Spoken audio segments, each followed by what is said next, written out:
Tagal-tagal na sa Panginoon, hindi pa nakakasunod sa holiness eh. Amen. Nung bumabalik ulit yung carnal man, yung ano mo mga kapatid. And then, kung patuloy kang paulit-ulit na ganun, kahit nakakarinig ka ng salita ng Panginoon, kahit paulit-ulit na tinuturo ang be ye holy for I am holy, wala na. Hindi mo na naririnig kasi reprobate man ka na. May sarili ka ng intindi. Proud ka na sa sarili mo. Nagtatayos naman ako eh. Ano naman ako, nagpipray naman ako eh. Kahit hindi na muna ako magsimba ngayon. Di ba? Kasi nagiging reprobate man siya. Hindi na makapasok ngayon, mga kapatid, praise God, ang tunay na kalooban ng Panginoon. Kasi hinayaan mo na maging carnal man ka. Kaya tayo mga kapatid, praise God, nag-born again tayo mga kapatid. Kaya pag maraming na-baptize mga kapatid at nagpatuloy, mas pinili pa nilang mamuhay sa laman. Sa carnality, mga kapatid. Kasi masarap ito eh. Sarap pala. Ang sarap pa namang buhay ko dito eh. Tsaka na, maraming patutoo mga kapatid. Yung isang patutoo nga nung Wednesday, kung nakapanood kayo ng Bible study sa London, di ba mga kapatid? Na-bless ako doon ha. Di ba?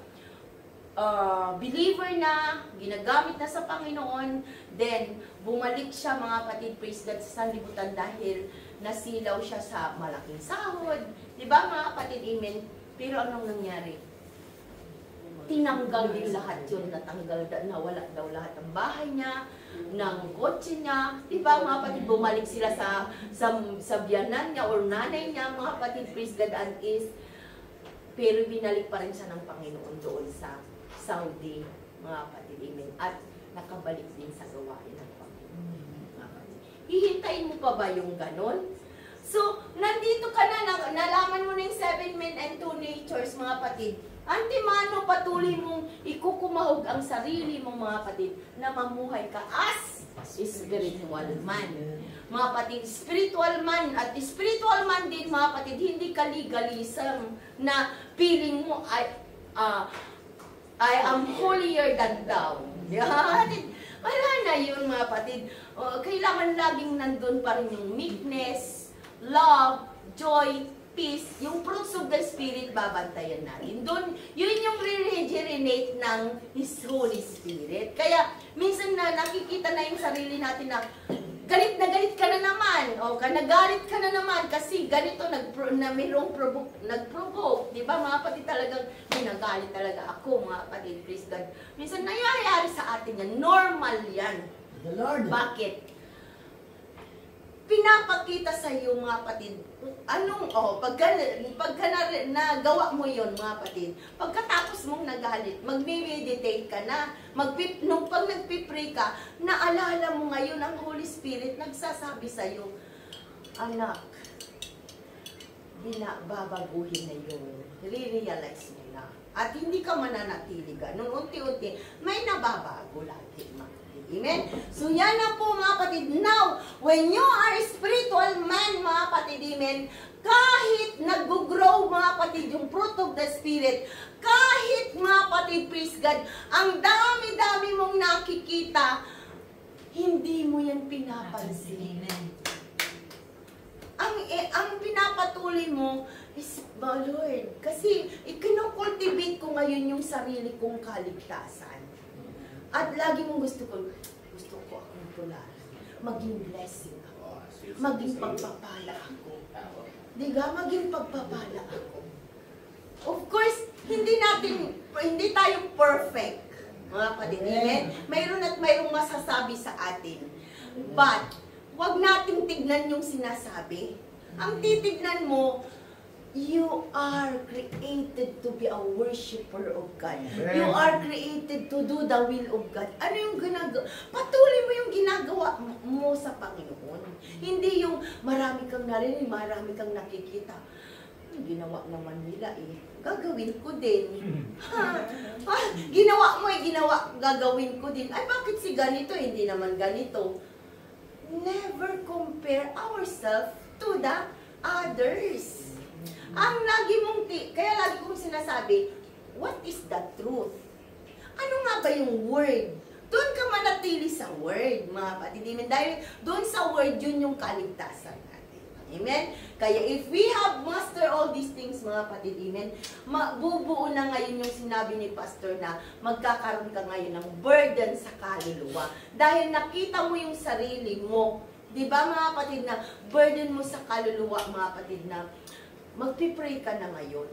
Di ba? Na makaakay ka din ng kaluluwa, may share mo sa ano, dahil ibang-iba ang nasa Panginoon. Ibang-iba ang may Panginoon. Ibang-iba ang nag-aaral ng salita ng Panginoon. Ibang-iba ang sumunod sa Panginoon, mga kapatid. Amen. Ang dulot nitong inner, mga kapatid, praise God, joy and glorification mo sa God, mga kapatid, ay iba. Okay? So, yun po yung dapat nating maunawaan sa sarili. Kaya, uy, carnal na naman ako. Lord, help me. Iyak ka ulit, mga kapatid. Amen. Yun ang dadalhin mo ulit sa paanan ng Panginoon hanggang sa ang Panginoon ay ikilos. Magmi-meditate ka na, love not the world, neither the things of the world, for if you love the world, the love of the Father is not in you.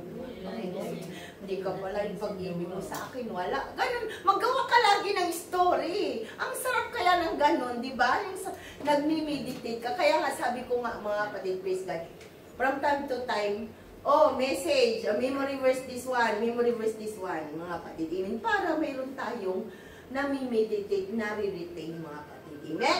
Praise the Lord. So next na, mga kapatid, so yan po yung dapat, mga kapatid, na maging soul winner ka, mga kapatid. Amen?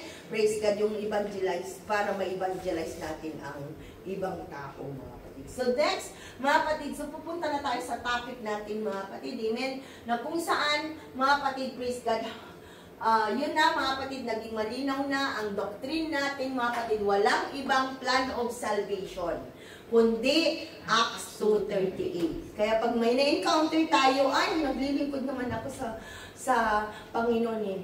I-share ko lang ha, ask ko lang kung hindi naman ano sa'yo. Meron lang akong tanongin. Anong baptism mo? Acts 2:38? Sabi mo pa nga, kapatid, amen? Ano yung Acts 2:38? Di ba? Minsan may mag-ano sa'yo na, ano yung Acts 2:38? Alika sis, buksan mo yung Bible mo. Di ba? Kasi kailangan friendly tayo na mag-share, mga kapatid. Halika, buksan natin yung Acts 2:38 mo. Kung hindi ganito, alam mo sa Bible, marami, nagre-baptize sila in Jesus' name. Ay, nabaptize ako sa Matthew 28:19. Ano yung 28:19? Baka mamaya pag sinabing, nabaptize ako sa Matthew 28:19. Tapos, nag-post ka.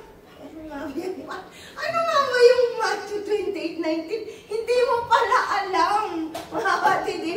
Kaya kailangan, alam mo yung Matthew 28:19. Ano yung Matthew 28:19? Yun lang ang commission. Lagi nating tatandaan, ano yung Matthew 28:19? It's not a plan of salvation. It's not, mga kapatid, a way to be baptized, mga kapatid. Amen? Yan lang ay, kaya tinawag na Great Commission dahil yan ang commandment ng Panginoon sa mga disipulo.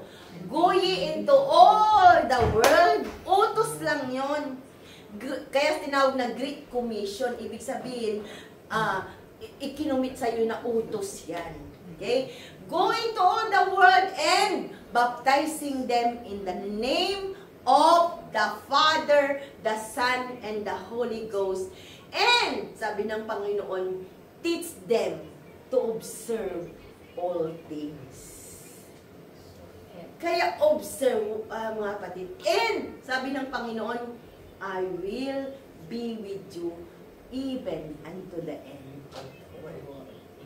So may pangako ang Panginoon, di ba, mga kapatid? So tatandaan natin pag may nagsabi, pag sinabi mo, mga kapatid, praise God, nabaptize ka na. Alam mo yung Acts 2:38?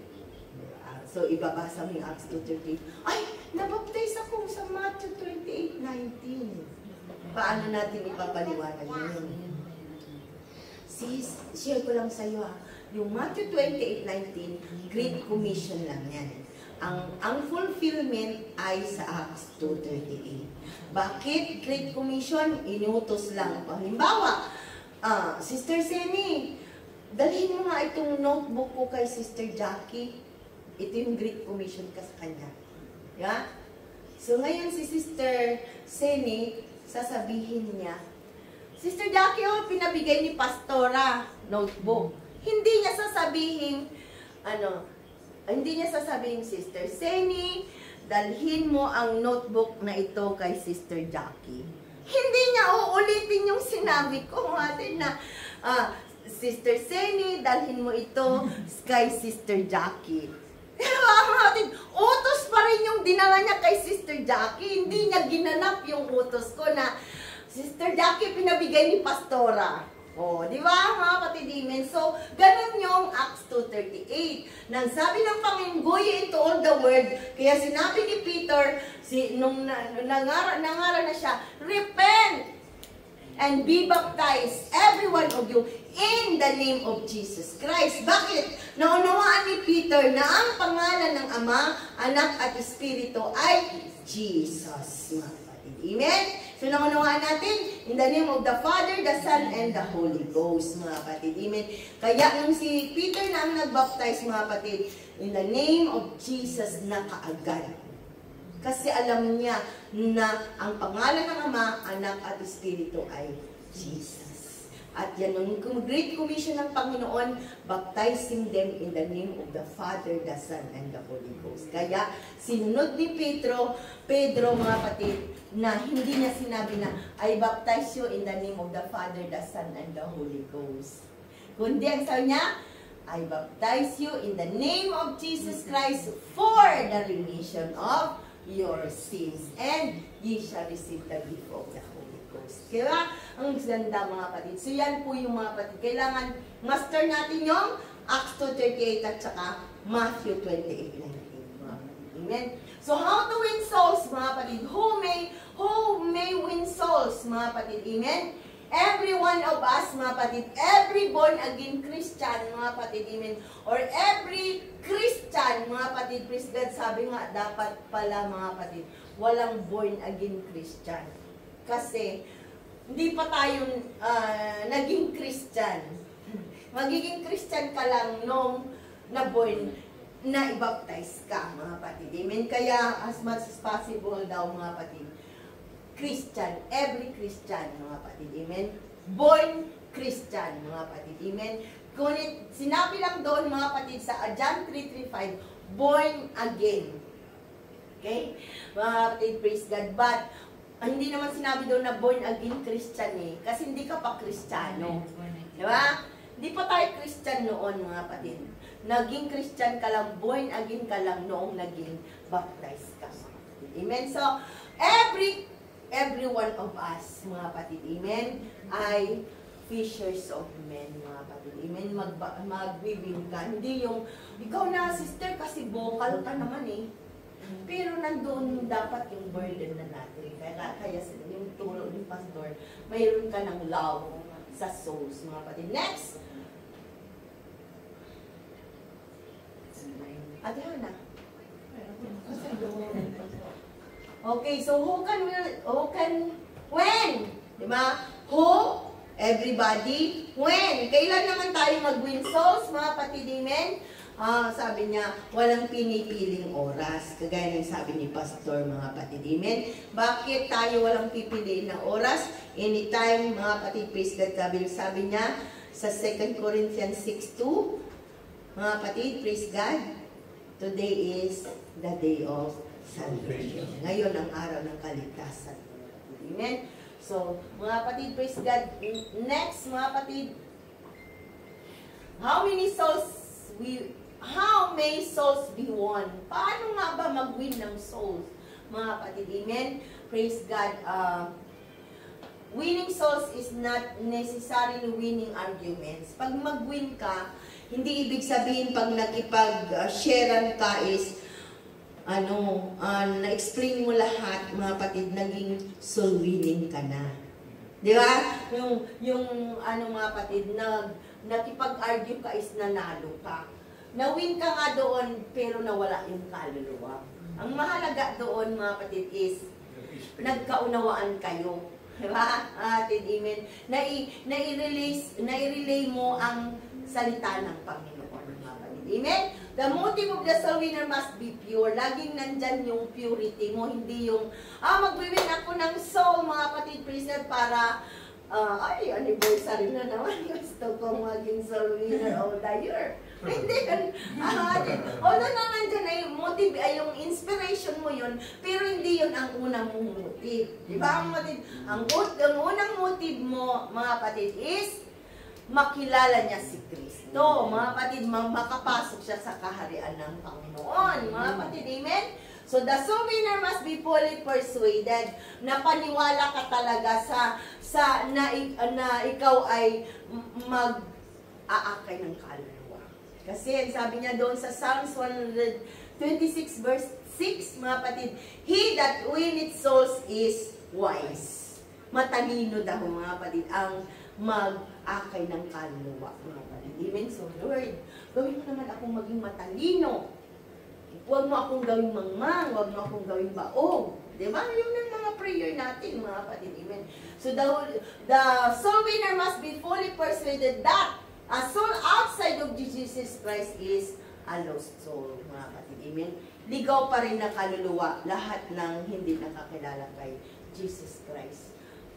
Sabi mo lang kay Pastor Brother Angelito.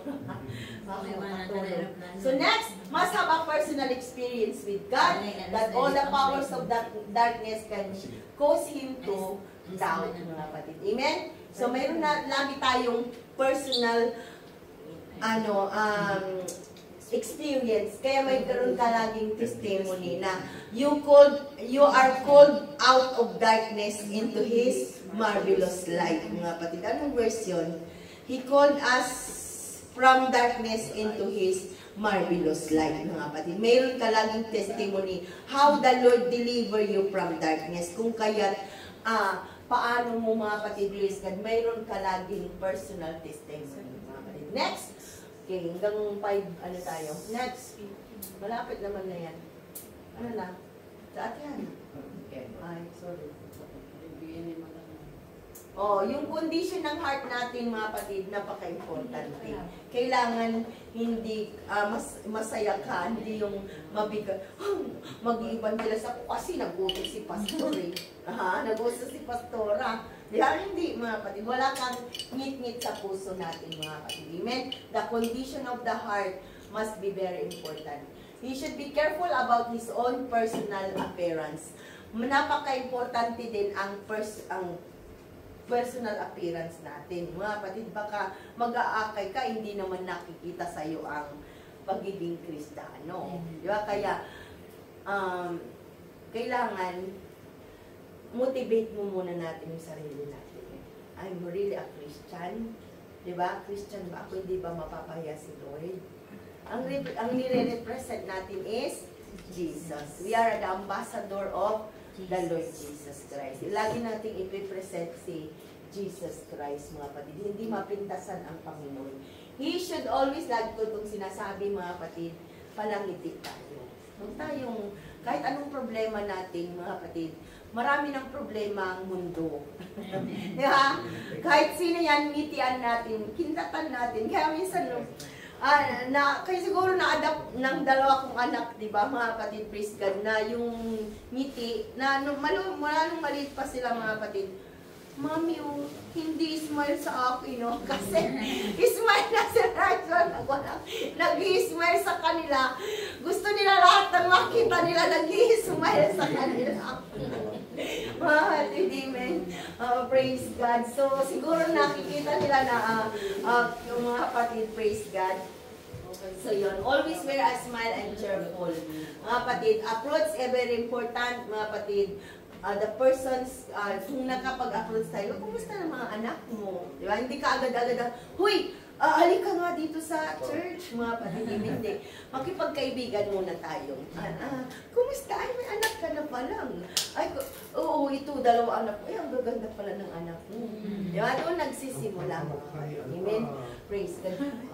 Ay, ang ganda-ganda mo. Ang sexy mo naman. Okay. Di nabilong na siya, mga kapatid. Praise God. So, to open up the way of. Say, God bless you, brother. Safe life, enjoy. God bless you. Ingat po. Pare ha. Okay. Thank you, mga kapatid. Praise God. You are not winning to convert. Okay. Hindi tayo nag-win ng convert to bring them in open or UPC or New Life Fellowship. We bring them, mga kapatid, praise God, to Jesus Christ. Kaya pag nabasa natin, we love you, brother. God bless. God bless bro. Balita mo na lang po ako sa mga pamangkin ko at kapatid ko. Nadala na po ako. Hangin na pinag po. Ay, ito po. Ikaw ang nakabait. Magpapabait. Okay. So, nakikita natin si Paul, di ba mga kapatid? Jesus Christ lang ang dinadala niya. Mga kapatid, be of good cheer, God is here, mga kapatid. Hindi natin pinopromote yung sarili natin na I can help you, diba? May provide ko lahat ng buwan mo. Sumama ka lang sa akin. No! Amen. We are not convincing them na mga patid kasi mamaya wala na tayong maibigay sa kanila. Hindi na tayo, Ang number one yan, Jesus can supply all your needs. Mga patid, instrumento lang kami. Lagi namang narinig natin dyan sa kay na Sister Senior Brother Leo. Instrumento lang kami, mga patid. Amen? Always, we are only instrument. Amen? And yun nga, mga patid, praise God, we are bringing Jesus Christ unto them. Ang lagi nating motive, mga patid, is maramdaman nila ang Panginoon. Diba? Mapuri nila ang Panginoon, mga patid. Amen? Yes? Hallelujah. How yan, mga kapatid? Praise God. And use God's word. Number one, mga kapatid, talagang lagi mong gamitin ang salita ng Panginoon. Always use the words of God, mga kapatid. Amen? To show that outside Jesus Christ, the soul is lost, mga kapatid. Amen? So use God's word to show men just what Jesus did for them in Calvary, mga kapatid. Amen. Laging ginagamit niya ang Word of God. Kahit nung natempt siya, mga kapatid, praise God, it is written. Laging, mga kapatid, it is written. Nakasulat dito, kapatid. Di ba? Alam ko, kapatid, na mula nung bata tayo, yan na yung pinanampalatayaan natin. Pero, ano yung sinabi ng salita ng Panginoon? Di ba, mga kapatid? Yung laging salita ng Panginoon kasi okay, lagi nating tatandaan bakit yung salita ng Panginoon ang ating dadalhin. Lagi kong sinasabi ito, binabanggit sa Psalms 119 verse 89 that the word of God is already settled in heaven. Na-settled na sa langit. Ihinayag lang ni Jesus Christ. Di ba? Kaya nga sabi niya, I'm the way, the truth, and the life. Bakit? Naisulat na yun sa langit. Ito na yung makakapunta sa langit. Kaya inihayag ni Jesus Christ. Inopen niya ang kingdom niya. Kaya pag makikita natin, mga kapatid, praise God, when Jesus teach them, wala siyang tinuturo, kundi kingdom of God. Mga kapatid, why? Mga kapatid, praise God, the word of God is already settled in heaven. Kaya, Anong verse yan? Psalms 119 verse 89. And then sa John, mga kapatid, praise God, yung sinabi ng Panginoon na hindi ko lang alam kung John 12:48 or John 6:63. Yung sinabi ng Panginoon na the words that I speak unto you, the same that will judge you on the last day. Kaya napakalaga. 119 verse 89 that the word of God is already settled in heaven, and when Jesus also teaching, sabi niya, the words that I speak unto you, they are spirit and life. Diba mga kapatid, yan ay spirito at buhay. Kaya nung ang mga disipulo, mga kapatid, may mga umalis, diba? Nung nagtuturo siya, may umalis, kayo din, alis na kayo. Anong sabi ng sagot ng mga disipulo? Saan po kami pupunta, Panginoon?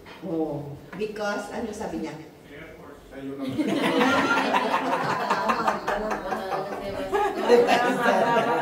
Anong sabi ng Panginoon? Ay, ng mga disipulo. Ang sabi ng Panginoon, kayo, umalis na, marami nang umalis sa tinuruan ko. Kayo din, yung mga disipulo niya, tinanong niya, alis na rin kayo. Di ba, umalis na rin kayo, sabi niya. Anong sabi ng Panginoon? Anong sabi ng mga disipulo? Sabi niya, where to go, Lord? Saan kami pupunta? Ikaw lang ang may words of life. Ikaw lang may salita ng buhay. Bakit kami aalis? Diba? You have the words of life. Mga kapatid, ikaw yung may salita ng buhay. Kaya nga, mga kapatid, praise God, may eternal life. Sinabi niya, believe you shall not perish, but you have eternal life. Kaya sabi niya, you have the words of life, Lord. Sinabi mo na, Panginoon, we will never perish, but we have eternal life. So you have a words of life, Lord. Diba, mga kapatid, amen? Praise God. So kaya gamitin natin lagi ang Word of God. So, lahat tayo nakatapos na ng God's Word for my life.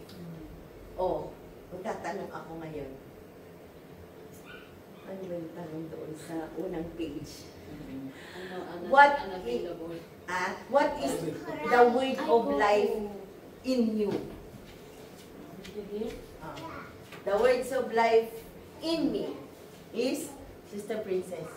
Lamp unto my feet. Ana? A lamp unto my feet. Okay. Ilaw sa aking paanan.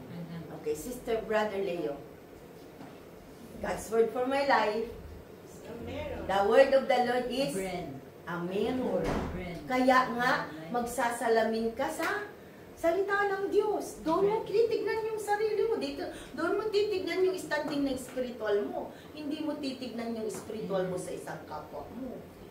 Diba? Hindi mo sasabihin na, si Sister, nakapantalon pa rin pag lumalabas. Diba? So, pwede din akong magpantalon. Diba? Mga kapatid, amen? No. Mga kapatid, amen? So, yun po yun, mga kapatid, na sabi niya, it's a mirror, is dito yung salamin mo. Hindi salamin mo si Sister. Mga kapatid, amen? The word of the Lord is a mirror to me. Okay, dalawa na. Next. Bread. Okay, tinapay ng aking buhay. Bakit? Bread of life, tinapay ng aking buhay. Okay, bread of my life. Bakit? Ano sabi niya doon? Men should not live by bread alone. Oo. Men shall not live by bread alone, but by the word of God that proceeded out from His mouth. Amen? At si Joshua, sabi niya, day and night, the words of the Lord is my meditation. Diba, mga kapatid? Kaya, mga kapatid, it's a bread of my life. Ang word of God. Next, number 4. Tatlo na ba? Number 4? Meat. Diba? Mga kapatid, praise God, yan ay karne. Ibig sabihin, lahat ng matitigas na salita ng Panginoon, observe mo na. O kung kinukonsider mo na, sabi niya doon sa Deuteronomy is, it is abomination. Ha? Abomination. Wow, meat na yun na abomination. Kaya mo na, oy. Na-prick ka na ng puso mo, ayaw kong maging karumal-dumal sa harapan ng Panginoon. Amen? So, meat na ngayon ang word of God. Hindi na, pambihira dyan sa new life talaga. Di ba? Hindi. Di ba, mga kapatid? You will never be a babe Christian. Kahit na tinutuwid tayo, mga kapatid, praise God, when it is the word of God, be humble to accept. Huwag tayong magalit, huwag nating, mga kapatid, praise God, kamuhian, mga kapatid, ang nagdadala ng salita ng Panginoon. Okay? Dahil yan ay meat na sa atin. Next, ano na? Ilan na? Milk. Okay, milk. Of course, mga kapatid, praise God. For the day. Oh, for the babe. Pag baby ka pa nga, pati praise God, oh, tama na muna yung grace of God, yung blessing, yung provision, di ba? Mga kapatid, praise God, yung favor ni Lord, oh, blessing na, no. Ay, nakatanggap ka naman ako ng blessing, okay. O mamaya, nakatanggap ka ng ano, mga kapatid, problems. Wala ka na sa church. Naging baby ka pa rin, mga kapatid. Kaya kailangan, ang salita ng Panginoon, mga kapatid, pag baby ka pa lang, mga kapatid, milk ka pa lang muna, mga kapatid. So, the Word of God is a milk, mga kapatid, praise God to our soul, mga kapatid. Amen? Tama na yan, wala na? Fire Okay. and hammer. Okay. O, mayroon pang isa, mga kapatid. The Word of the Lord is a hammer. Mga kapatid, kailangan, kaya ang sabi niya doon, the word of the Lord is quick and powerful and double-edged sword. Mga kapatid, talagang kabilaan ang talim. Pag nagtaga ka, aba, tinataga ka din pala, bumabalik sa iyo kasi ang salita ng Panginoon na binitawan mo sa Kanya, kailangan ibalik mo din sa Kanya na mayroon talab din sa iyo, mga kapatid. Hindi yung panaka ng pana. Mas kaya nga, pag isang kamay mo lang tinuro mo, apat yung nakaturo sa iyo, di ba, mga kapatid? So, ganyan, mga kapatid, praise God, na ang salita ng Panginoon, mga kapatid, is a sword, mga kapatid. Yan ang tataga sa atin. Lahat, mga kapatid, puputulin niya ang mga dapat putulin, mga kapatid. Papaluin kung anong papaluin sa atin, mga kapatid. That is the word of God. Okay? So next, mga kapatid, ano yun? Balik mo pa ulit yan. Okay? Yung word of God. Uy, malapit na tayo matapos, pinakita na ni Alex. Okay, so, yung word of God, use God's word to show what man must do to receive what God has provided them. Always the word of God, mga kapatid. Bible should be used to answer problems and remove difficulties to Jesus Christ. Lagi natin, mga kapatid, amen, na the answer is Bible. O, ano yung acronym ng Bible? Basic instruction before you leave Earth. Okay, so yan po yung mga kapatid. O takos, ano? Yung prayer yun, ha? Sa prayer yan, takos. Okay, tapos ano yun? Okay? Thankful, Thanksgiving. adoration. Ano nga ba yung C, confession. Confession yan. Others, ang O. Pray for others Pray for and others. your supplication for yourself, mga kapatid. Amen. Next. So, points to remember, ang lagi nating alalahanin, mga kapatid. Amen. Ang soul winner should go believe God's promises and of wisdom. Mayroon laging promise ang Panginoon, mga kapatid. Ano yung sabi dyan sa James 1:8? Basahin nga natin yung James 1:8. James 1:8. James 1:8. There's no quote. There's no parang A double-minded man is unstable in all his ways. So, kailangan hindi ka double-minded, mga kapatid. Amen? Ang pangako ng Panginoon ay pangako niya, hindi siya napapako. Ang tao napapako, ang Diyos hindi napapako. Kaya kailangan wala tayong double-minded, mga kapatid. Amen? Pag sinabi ng Panginoon, uy, baka hindi naman ito mangyayari. No. Kung sabi ng Panginoon, just preach the word of God. Kung hindi ka tinanggap, pagpag mo lang yung kamay mo, ay paa mo. Di ba, mga kapatid? Amen? Kaya si Pedro naman, pinagpag natin pag mayroong ahas na yan, mga kapatid. Amen?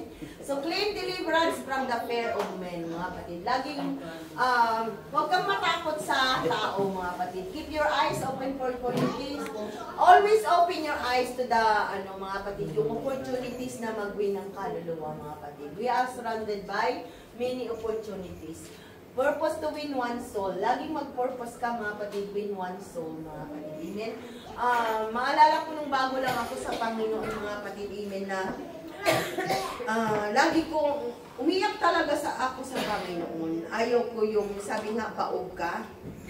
Sakit kaya sa, na matawag kang baog, di ba, mga kapatid? Kaya, iiyak mo yun, iiyak mo nang iiyak hanggang sa magkaroon ka na ng burden na umayo, yung magkaroon ka ng anak sa Panginoon, mga kapatid. Amen? Kasi yun lang, sabi nga mga kapatid, yun lang yung madadala natin kasama sa langit. Na? Mga kapatid, yung mga kaluluwang naakay natin, mga kapatid. Amen? Praise God. So, kaya nga mga kapatid, praise God, kung mayroon tayong pamilya na hindi tatanggap, di ba mga kapatid, hindi na natin yung kasalanan, basta nag-share tayo ng salita ng Panginoon, mga kapatid. Amen? We do the best na pangaralan siya, mga kapatid. Amen? Kung hindi siya nagpatuloy, kasalanan din niya yan, mga kapatid. Amen? Pero, gawin din natin ang be light, di ba? And be asin sa kanila. Choose persons of your own sex, mga kapatid. Baka naman, ma'am, uy, nakapaghayo ako doon no, sa lalaki. Mamaya, mga kapatid, iba pala ang motive. Oo, pero iba pala ang motive niya, mga kapatid. Amen? Maalala ko nga, mga kapatid, praise God na, walang problema yan. Pag uwi mo, baptize na ako. Pero pag nakita mo, hindi pala baptize. Kasi gusto ka lang niyang ligawan. Gusto ka lang palang mga kapatid. Amen? So be careful din mga kapatid. Amen? Lalo na pag opposite sex, mga kapatid. Amen? Alam mo naman yan ang motive ng lalaki. As much as possible, babae to babae. Ang lalaki, pwede, mga kapatid, pag may mga kasama ka din. Pero kung, mostly dito sa bahay, hindi, mga kapatid. Amen? Alam na natin at lalo na ngayon, mga kapatid, amen, na hinuhuli na, mamaya mahuli ka pa dyan na nakikipag-usap sa lalaki, kapatid. Amen.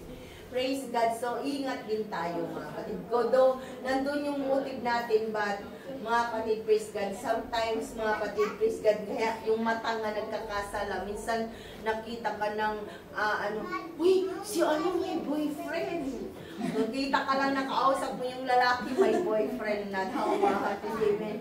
Mayroon siyang lalaki, so, nagkasala na tuloy, mga kapatid. Okay? So, kaya avoid, mga kapatid, praise God. So, choose person of your own age, mga kapatid. Pero, pwede itong mga kapatid, any age, sabi ni Pastor kanina, any age. As possible, person, group, mga kapatid. Pero mayroon tayo, sa Bible, mga kapatid, praise God, ang Panginoon nung naghayo siya, mayroon siyang personal evangelism, mayroon siyang mass evangelism, mga kapatid. Amen? Na-take up natin yan sa Father's House 1 or 2, mga kapatid. Amen? Yung, reproduction ba yun? Yung may personal evangelism at saka mass evangelism, mga kapatid. Pero mayroon tayong soul winning workshop, kaya magaganap natin yung i-demonstrate natin yung personal evangelism at saka mass evangelism, mga kapatid. Diba, ang example ng personal evangelism ng Panginoon, lang yung Samaritan in the well. Diba? Nung man-to-man yun na winin ng Panginoon. Unang ginamit ng Panginoon, pag ang water na binigay ko sa iyo, hindi ka mauuhaw. So,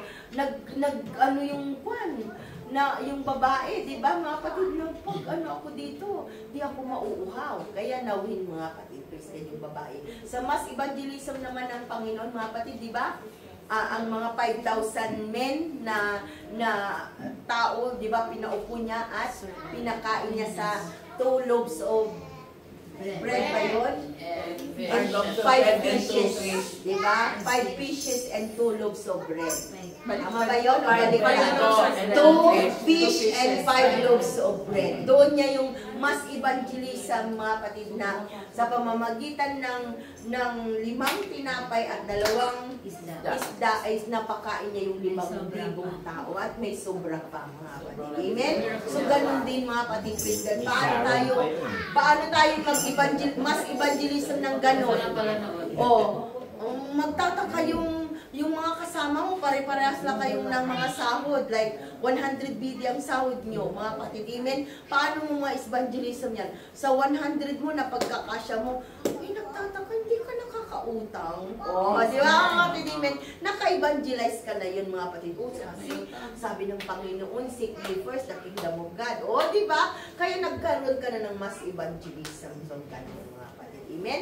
Praise God. So makikita natin yung kung paano din ang Panginoon sa personal evangelism and mass evangelism. Praise God. Ano na? Tapos na ba yan? Place your reliance not in yourself. Huwag kang magdepende sa sarili mo. Hindi ko pa kayang, hindi ko pa kayang mag-solve. Diba? Kaya natin yan. Paano natin gagawin yung solving na yun? Mga kapatid, praise God, na kaya mo. Hindi kung wala ka pang alam na salita ng Panginoon na may share sa kanila, then gamitin mo lang yung personal testimony mo. Diba, mga kapatid, yung alam mo lang. Pero pag nag-question sila, alam mo sis, hayaan mo susulat ko pag-aaralan ko. Diba? Ipahalata din na, mas madadala ka niya. Pag-aaralan natin yan sis ha. Uy, interesting yan sis. Ang sabi mo lang sa kanya, uy, interesting yan sis. Pag-aaralan natin ha. Di ba? Pag-aaralan ko yan. Sagot ko na yung thing. Pag sa susunod na. Bigay mo yung number mo. Babalikan kita. Sa susunod, bibigay ko yung Di ba?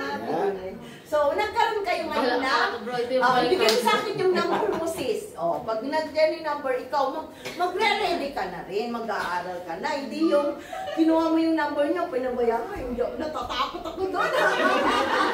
Mas matalino sa akin, hindi.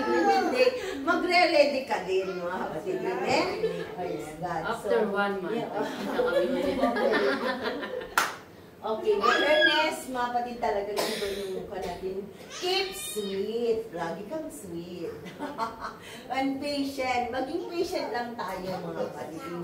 Sweet. Ang dami mong tanong. Abuse, mga kapatid. Have the person with whom you are dealing read the Bible himself. Napakaganda, di ba, pag nag-share tayo. Kaya napapansin niyo ako minsan, sis, basahin mo yung Luke 10:20. Di ba, ang una mo, magbabasa sila. Minsan, una ka na mag-bite. Alam mo, sabi sa John 3:5. Tapos, pag sa susunod na, pag Romans 3:23 na, let them read the word of God themselves, mga kapatid. Napakahalaga nito, mga kapatid. Amen? So, practice lang ito, mga kapatid. Amen? Dahil, nung new convert ako, mga kapatid, praise God, talagang naggagawa ako ng sarili ko, mga kapatid. Kaya tayo din kung ano yung mo, papasok sa iyo, kung ano ang gusto mong dadalhin sa kanila, mga kapatid, praise God.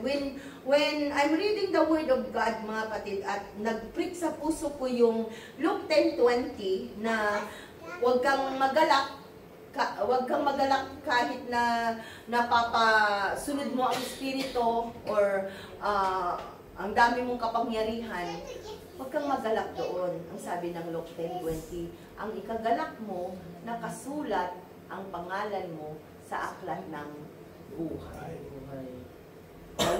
Luke 10:20, pabasa mo, ang sarap dito sis, basahin mo. Di ba? Pag ang sarap.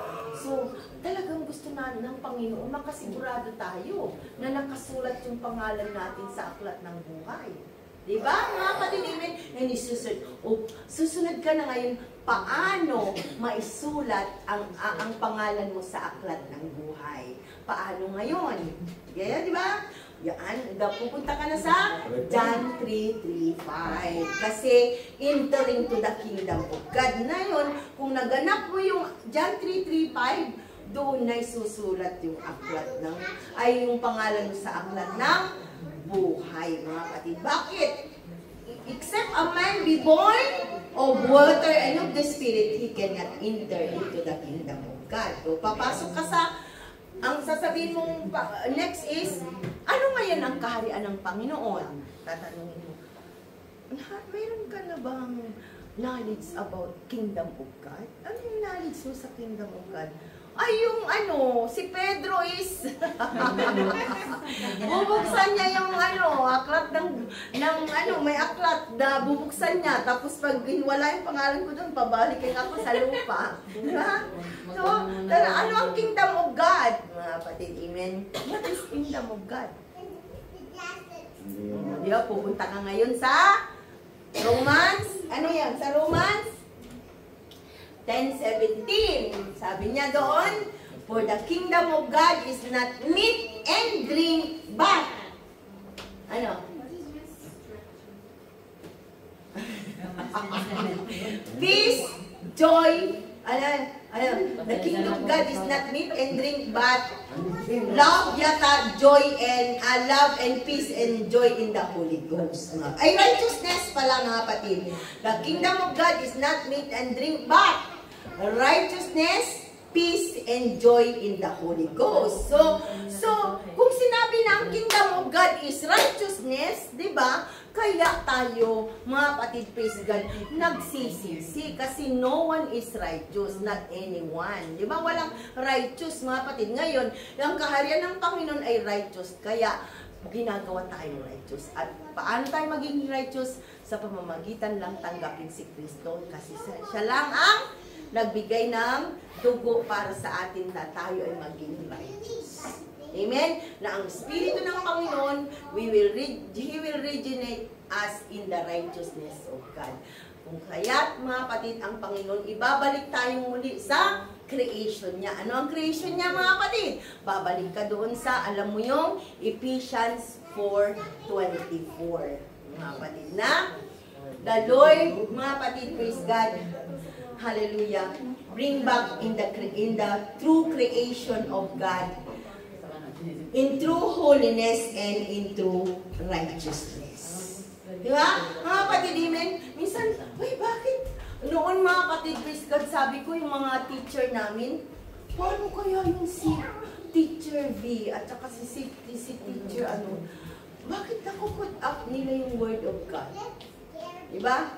Baka may nasasabi kayo ngayon, si Pastora, ang dami niyang nakukut up na verses Dahil na-experience ko yun, mga kapatid, amen?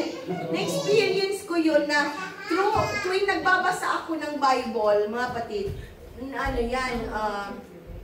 ginuguhitan ko kaagad, mga kapatid, amen? Tapos, sinusulat ko yan sa notebook, mga kapatid, amen?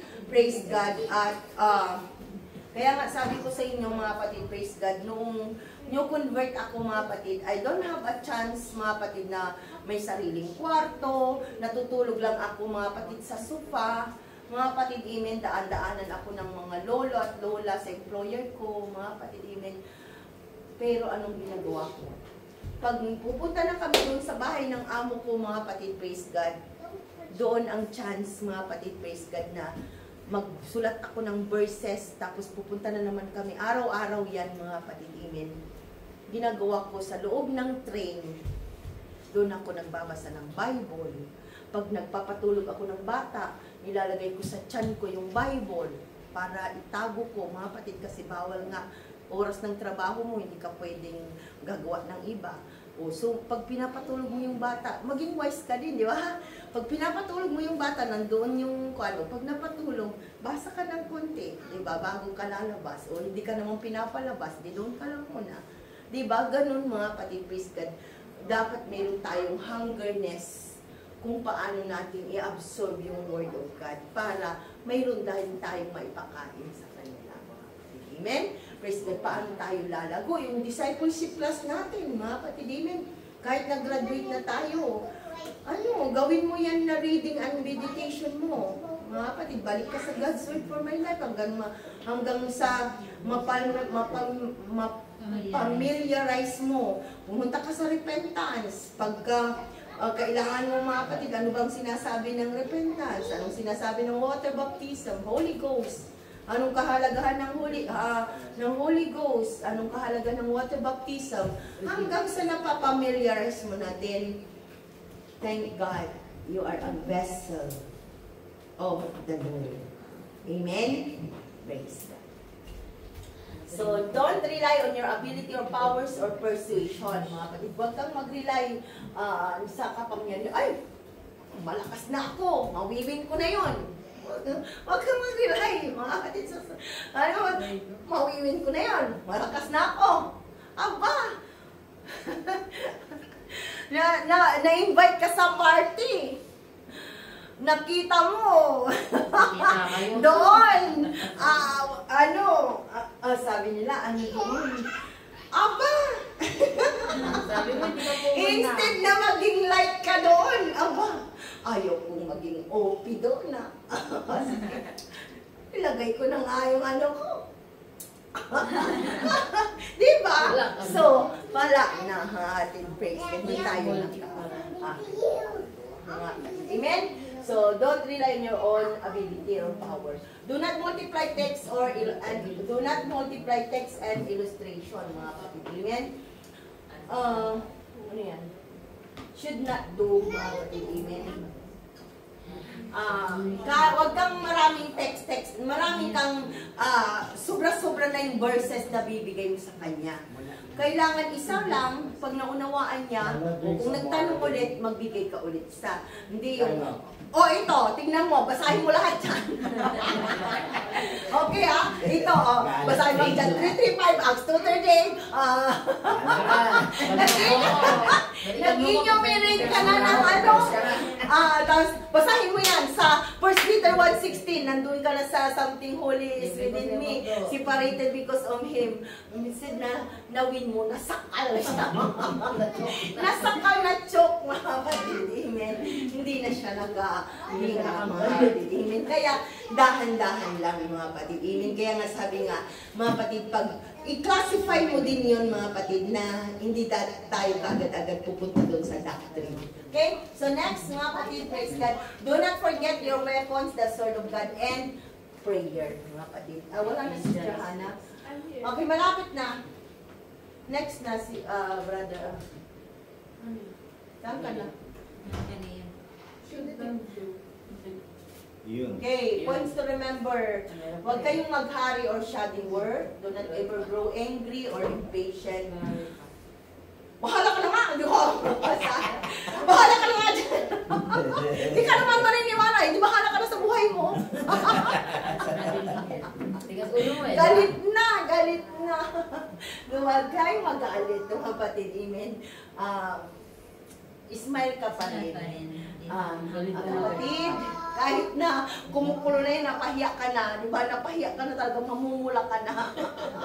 Mamumula ka sa napahiya ka eh. Di ba? Minsan napapahiya tayo. Kapatid, thank you Okay, God bless you. See you ulit. May pagkakataon. Di ba? Tatandaan niya kung nasaan. Okay, laging iwan natin yung friendliness, yung fruits of the Spirit, mga kapatid. Amen? Do not leave one good case for another, mga kapatid. Amen? So, huwag tayong mag-iwan, mga kapatid, ng isang bagay, mga kapatid, na maganda na hindi na natin susundan. Kung nung napunlahan mo siya na maganda, sundan mo ulit ng maganda. Amen? Hanggang sa, Susunod ko kasi. Okay. Do not talk loudly. Huwag tayong sumigaw. Hindi, mga kapatid, pag nag-aakay kayo. Ano lang, nandito tong ano. Alam mo ba sa Acts 28? Ganda? Alam mo ba sa Matthew 28:19? Diba, parang inaaway na siya, mga kapatid. Amen. Hindi, just softly, mga kapatid. Amen. Do not tell seekers to go home and take it. Sige, umuwi ka na nga at isipin mo yan. Alalahanin mo yan. Tanda mo yung mga sinasabi ko sa'yo, Wala, mga kapatid. Hindi, wag natin daw gawin yun, mga kapatid. So, church growth strategies, mga kapatid, is number 1 talaga, mga kapatid. Ask the Lord's guidance through fervent prayer and fervent ito, hindi prevent. Fervent prayer. Masigasing na panalangin at pagpapasting about your vision and goals for church growth. Mga kapatid, laging may vision ka, mga kapatid. Praise God, sa kapurihan ng Panginoon, mga kapatid, amen. Laging, pag nangusap ang Panginoon, mga kapatid, praise God, sabi niya, di ba ibabalik ng Panginoon yung sun, hindi mo na mabilang yung sun, di ba mga kapatid, yung buhok mo, hindi mo mabilang, yung stars, hindi mo mabilang, Ganyan ang gawa ng Panginoon. Hindi ikaw, hindi gawa ng Panginoon, mga kapatid. Amen? Praise God. But you can keep on prayer. Ang vision, yung pag may sinabi ka, like nung ang prayer natin, mga kapatid, nung binigay yung vision na, ano ba yun? Sa Exodus 1:7, mga kapatid, ang sabi doon is, you will be fruitful, abundantly increase, exceeding wax mighty, and fill the land. So, ikiklaim mo na yun, Lord. Sinabi mo, Panginoon, we will be fruitful, we will be abundantly increase, exceeding wax mighty. Yun yung encouragement ng Panginoon nung time, mga kapatid, praise God, na yung nangyari yung sa atin. At kaya umiyak na ako ng umiyak dahil tayo yung dinala ng Panginoon. Amen. At doon ako napalakas ng Panginoon na magtiwala lang sa ating Panginoon, hindi sa ating sarili, mga kapatid, kundi ang Panginoon, mga kapatid, ang patuloy na gagawa. Amen? Basta laging may vision yan.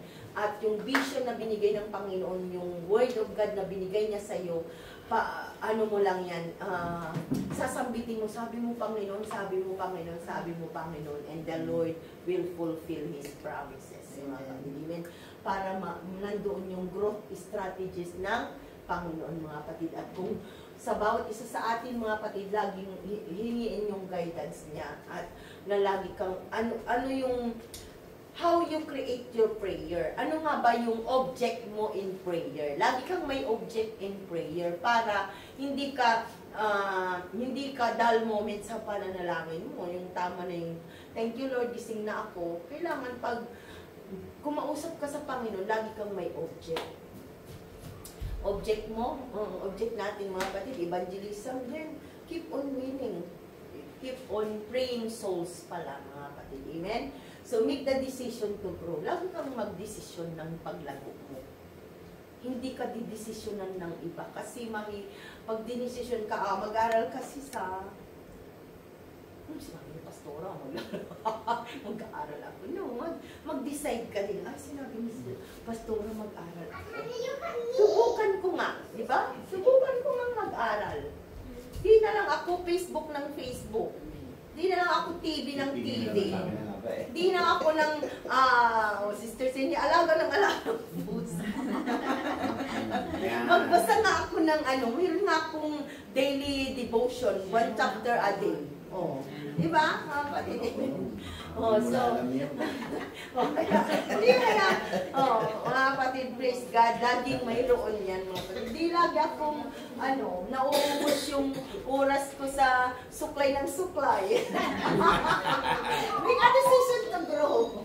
Create a simple mission statement. Lagi kang may mission statement, mga kapatid, that makes church growth priority, mga kapatid. Paano lalago ang church, mga kapatid? May naisip ka, ay, i-suggest ko nga ito kay pastor. Ay, sabihin ko nga ito kay sister. Ay, sabihin ko nga sa music department dito. Hindi yung may naisip ka, pag hindi, nagingit-ngit ka, hindi mo ginagawa ang diba? Then, you will not grow the church. Hindi tayo makakatulong sa growth ng church, mga kapatid. Amen? Like for example, ay, kulang talaga sa evangelism. Diba, mga kapatid, praise God. Ay, ano nga ba ito? Lagi nating tatandaan, mga kapatid, praise God. And also, mga kapatid, pag may mga bagong dating, mga kapatid, may bagong bisita o matagal sa Panginoon, tapos nagpunta dito, we will not allow na i-dictate niya kung ano yung gusto niya. Di ba? At hindi tayo makikiayon sa gusto niya, mga kapatid. Amen. Kung ano yung salita ng Panginoon, yun ang susundin natin, mga kapatid. Amen. Like for example, no, maraming nagdidiwan, ang tagal-tagal ng oras ninyo hanggang alauna. Di ba? O orasan, pagka alas 12 na tingin ng tingin sa relo. Kaya hindi, tapos sasabihin niya, kaya hindi bumabalik yung mga bisita kasi ang tagal-tagal. O si ano naman, o sige, i-shorten natin. Wala na. But, ang sasabihin natin, we cannot quench the Holy Spirit. The flows of the Holy Spirit, hindi natin mapipigil. Diba mga kapatid, let the Holy Spirit, mga kapatid, kapatid. Amen?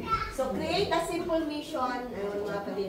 Say no to programs that distract from your over. Ito na, mga kapatid. Amen? Yung kung ni-distract, mga kapatid, praise God, ang mga program natin, mga kapatid. Kaya, ito yung maging matalino tayo, mga kapatid, praise God. Kaya nga minsan napapansin nyo ako, pinanalangin na natin yan eh. Bakit natin, ano ba yung tawag? Hindi itutuloy. Diba? Minsan yung may pinanalangin ka na tapos hindi mo itutuloy, ituloy natin. Diba? Kasi naipanalangin na yan eh. Diba, mga kapatid? Amen. Like, nangyari din noon, mga kapatid, na may, sabi niya, itigil na natin yung Don Watts. Why mo itigil yan? Mahalaga yan. So, if yan, pag yan ay nakakaano ng ano, diba? Kung wala kang vision din na ano, mga kapatid, praise God, aayon ka din. Pero may vision ka, may burden ka. Mga kapatid, noon, naranasan namin yan, mga kapatid, na pinapatigil ang Don Watts. Mga kapatid, no, we should not, hindi natin ititigil yan. Kasi dyan yung, mga kapatid, amen. Tapos, yung pala may plano. So, hindi talaga, mga kapatid, amen. We have to stand, mga kapatid, amen, na hindi ma-distract yung program ng Panginoon, mga kapatid, amen. Praise the Lord. At salamat sa Panginoon dahil noong hindi natin yan pinahintulutan, then ang dami-daming umaatin ng ating Donwatch. Mga kapatid, dami natin, mga kapatid, amen. So, laging maging sensitive po tayo. So, when it comes to church growth and strategies, mga kapatid, amen, laging in tayo. Hindi tayo naging cause ng distractions or laging ang aim natin is with the aim of the Lord na multiply, hindi decrease ng decrease. Pag nagdi-decrease na tayo, minsan, Lord, kulang at ko sa fasting and prayer. Lord, isa mo akong gamitin, mamaya si ano lang ang nagpa-fasting. Lord, gamitin mo rin akong mag-fasting. Diba? So, you have to think what the church growth, mga kapatid. Amen? A burden to invite people. Lagi tayong magkaroon ng burden to invite people. And higit sa lahat, mga kapatid, lagi tayong magkaroon ng burden na ipanalangin natin. Panalangin natin, like, Lord, gamitin mo Sister Jackie sa agency na. Gamitin mo Sister Claire. Gamitin mo si Brother Leo sa trabaho niya, Sister Semi. Mga kapatid, praise God, babanggitin natin isa-isa. Mga kapatid, praise God din. Masaya ka pag may nadala. Mga kapatid, praise God. Sister Tess. Gamitin mo Sister Tess sa bawat makbang abuan niya. So, have a burden to pray, mga kapatid. Amen? Pour energy to your children and your youth ministry, mga kapatid. Amen? Sa children natin, mga kapatid. Amen? And ministry natin, mga kapatid. Paano natin mamimaintain yung energy dito, mga kapatid? Amen? Umpisa mo talaga sa prayer na bago kayo matulog, hawak kamay kayong pamilya, mga kapatid. Amen? Na mag-pray. Then, mamaya pag hindi na kayo nang pray, yung anak mo na, oh, you did not pray. Let's pray, Mommy. You forgot, Mommy, Daddy, you forgot the prayer. Diba? Siya na yung magre-remind, mga kapatid. Amen? Praise God. At